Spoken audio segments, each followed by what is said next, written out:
சேதனை வந்து உங்களை பற்றி சொன்ன அந்த புகழாரம் இருக்குல்லண்ணே, அதை பார்த்து நிறைய பேர் வந்து ஜெனோசிலாக குடிச்சிட்டே இருக்காங்கண்ணே. அப்படின்னா வைத்தறிச்ச தாங்க முடியாம. அடா விடுப்பா, அதெல்லாம் நம்ம பார்த்துன்னு இந்த பாசிங்கில் இந்த ஆட்டோவில் போகும்போது அப்படியே பேராக பார்த்துன்னு போகல, அப்படியே பார்த்துன்னு போயிடணும்ப்பா.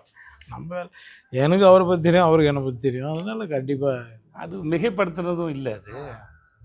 அது எனக்கு யோகி பாபுட்ட பிடிச்சது வந்து அப்புறம் என்ன 3 படம் மட்டும் மாத்திர தாசி அப்படியே ஆண்டவன் கட்டளை, கடைசி விவசாயி, ஜுங்கா, அப்புறம் தலைவன் தலைவி. Yes S.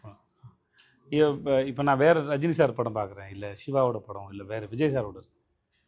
யோகி பாபு பொறுத்த வரைக்கும் எல்லா படமே அவருக்கு தனக்கான வேலையை வந்து ரொம்ப சின்சியராக பண்ண முடியாது.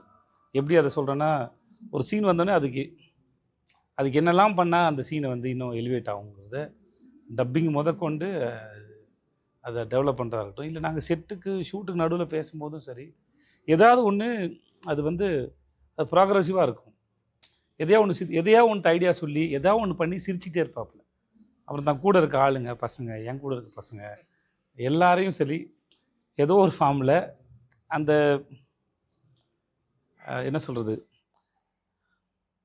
தன்னோட ப்ரொஃபஷனுக்கான அதை ப்ராக்டிஸ் பண்ணிகிட்டு இருக்க மாதிரி தான் எனக்கு ஃபீல் ஆகும்.